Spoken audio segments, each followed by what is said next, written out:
Welcome back!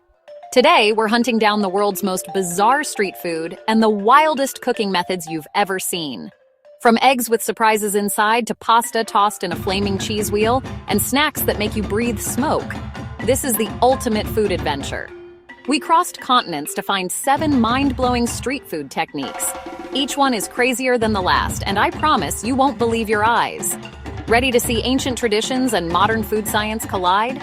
Let's dive in. If you love wild food challenges, hit that subscribe button and turn on notifications. All right, let's jump into the first bizarre cooking method.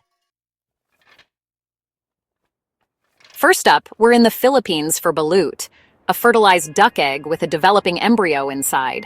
This is one of the most talked about street foods in the world, and for good reason. Balut is a dish that instantly sparks curiosity, fascination, and sometimes even a bit of fear among those who haven't tried it before. It's not just a boiled egg, it's a cultural icon and a late-night snack loved by millions. In the bustling night markets of Manila, you'll find locals and tourists alike gathered around balut vendors, sharing stories and laughter as they crack open these unique eggs. Vendors expertly select eggs at just the right stage. Too early, it's just yolk. Too late, it's all beak and feathers. Timing is everything, and the perfect balut is usually incubated for about 16 to 18 days, striking a delicate balance between flavor and texture. The eggs are boiled, then served hot from buckets of sand. The sand helps keep the eggs warm for hours, making them the perfect snack for late-night cravings or after a long day's work. Eating balut is a ritual. Tap a hole, sip the rich, savory broth, then peel the shell to reveal the yolk and embryo. The first sip is often described as comforting, almost like a warm, meaty soup in a shell. The textures range from creamy yolk to tender, sometimes crunchy embryo. Each bite is a mix of flavors and sensations, from the soft yolk to the slightly firmer bits of the developing duck. Locals season it with salt or vinegar chili for extra flavor. Some even add a dash of pepper or a squeeze of calamansi, a local citrus, to brighten up the taste. For many, it's a rite of passage and a source of pride. Eating balut is often a shared experience, a way to bond with friends and family, and a moment to celebrate Filipino heritage. The experience is intense. Seeing the tiny duck is a mental hurdle for outsiders. For first-timers, the visual can be shocking, but locals see it as a normal, even nostalgic part of growing up. But here it's considered a superfood packed with protein and nutrients. Balut is believed to boost energy, improve stamina, and is even thought to have aphrodisiac qualities by some. Balut is more than food. It's tradition, resourcefulness, and culinary bravery. It's a testament to making the most of what you have and turning it into something delicious and meaningful. Vendors take pride in their craft, passing down knowledge through generations. Each family may have their own secret for selecting, boiling, or seasoning the eggs, making every balut experience a little different. It's a social snack, a symbol of not wasting any part of the animal. Eating balut is about respect for the food and the effort that goes into making it. What's shocking to some is comfort food to others. For Filipinos, balut is a taste of home, a reminder of family gatherings and street-side adventures. Balut challenges your idea of what food can be. It asks you to step outside your comfort zone and embrace something truly unique. It's a simple method, just boiling, but what's inside makes it unforgettable. The anticipation builds as you wait for the egg to cool just enough to handle, knowing you're about to taste a piece of Filipino culture. This is street food that tells a story. Every egg is a chapter in the rich culinary history of the Philippines, connecting generations through flavor and tradition. Would you try it? Whether you're an adventurous eater or just curious, balut invites you to experience food in a whole new way. Let's move on to the next wild dish. Next, we're in Taiwan and China for stinky tofu, the street food you smell before you see. This infamous snack is so pungent it's actually banned on some public transport because the aroma is just that powerful. If you've ever wandered through a night market and caught a whiff of something that made you stop in your tracks, chances are it was stinky tofu. Its legendary odor comes from a secret fermented brine, unique to each vendor. Recipes are closely guarded, often passed down through generations, and can include everything from fermented milk and vegetables to Chinese herbs and even seafood. Tofu soaks in this brine for hours or days, transforming into a pungent, flavor-packed snack. The longer it sits, the funkier it gets, developing layers of aroma and taste that are truly one of a kind. The most popular version? Deep-fried until golden and crispy outside, custardy inside. The contrast between the crunchy shell and the soft, almost creamy center is what keeps fans coming back for more. Topped with pickled cabbage, chili sauce, and cilantro, it's a flavor bomb that cuts through the funk. The tangy, spicy, and fresh toppings balance out the richness and add a burst of color and crunch. There's also a steamed version, even more intense, soaking up spicy broth. The steaming process amplifies the aroma, making it a challenge for even the bravest eaters. But the reward is a deeply savory, warming dish. The taste? Surprisingly mild, earthy, and deeply savory, if you can get past the smell. Many first-timers are shocked by how gentle the flavor is compared to the bold aroma. Stinky tofu is a love-it-or-hate-it food, but it's a night market staple. Locals and tourists alike line up for a taste, eager to test their courage and their taste buds. The magic is in the fermentation. A slow, stinky transformation that turns bland tofu into something unforgettable.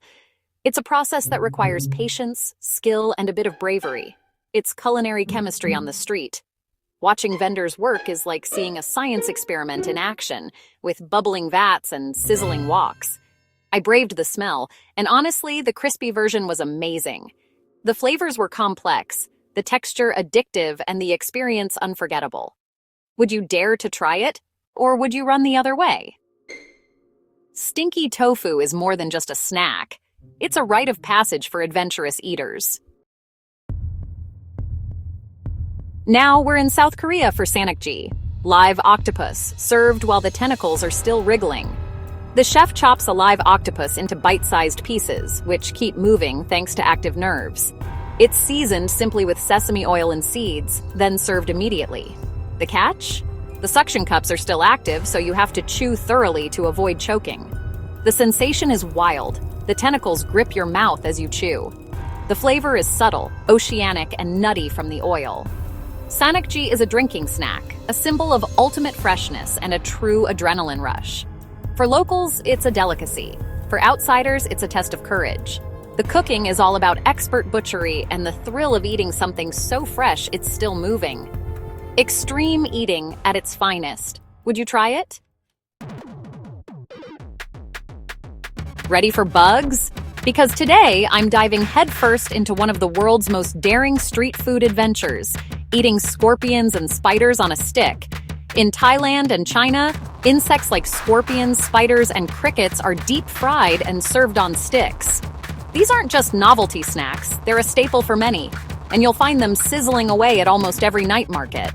Night markets are packed with stalls offering everything from grasshoppers to tarantulas. The air is filled with the aroma of frying oil and spices, and the energy is electric as locals and tourists alike gather to sample these crunchy treats. For locals, it's a crunchy, protein-rich snack. For tourists, it's a wild dare and a chance to step out of their comfort zone. The reactions range from excitement to pure shock, but everyone leaves with a story to tell. The cooking is simple. Toss the bugs in hot oil until crispy, then season with salt and spices. Some vendors add chili powder or garlic for an extra kick, making each bite a flavor explosion. Scorpions are fried whole. Don't worry, the stinger is removed before cooking, so it's totally safe to eat. Watching the vendor expertly prepare them is almost as fascinating as eating them. The flavor? Crunchy, a bit like soft-shell crab or salty chips, with a satisfying snap as you bite in. It's surprisingly tasty, and the texture is what really stands out. Crickets and grasshoppers are nutty and addictive, while bamboo worms puff up like cheese puffs. Each insect has its own unique taste and texture, making it a real adventure for your taste buds. Roasted tarantulas get smoky and meaty, almost like a barbecue delicacy. It's a little intimidating at first, but the flavor is rich and surprisingly pleasant. The key is getting past the mental block. These snacks are sustainable, efficient, and have been eaten for centuries. Once you take that first bite, you realize it's not so scary after all. Eating bugs is normal in many cultures and much better for the environment than traditional meat. They require far less land and water, and they're packed with nutrients. I tried them all, and honestly, the fried crickets were delicious. Crunchy, savory, and totally Moorish. I'd eat them again in a heartbeat. So, would you take a bite? Next time you see a scorpion or spider on a stick, maybe you'll be brave enough to try it. Who knows, you might just discover your new favorite snack. Time for a drink. Tandoori chai from India. Vendors heat clay cups, kulhads, in a blazing tandoor oven until they're red hot. Fresh masala chai is poured into the scorching cup, causing it to bubble, froth, and erupt with smoky aroma. The tea flash boils, picking up earthy, caramelized flavors from the clay.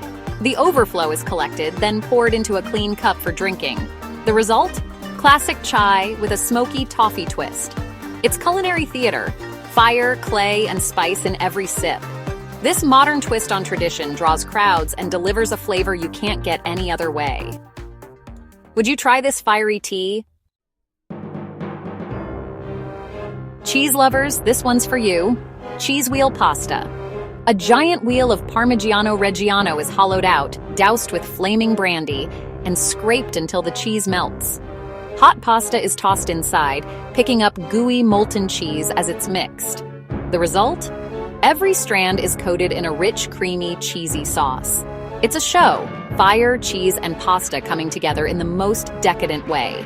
The flavor is pure, luxurious cheese with a hint of smoke from the flame.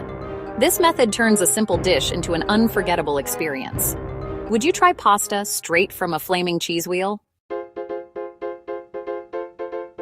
For our final act, Dragon's Breath, the snack that makes you breathe smoke.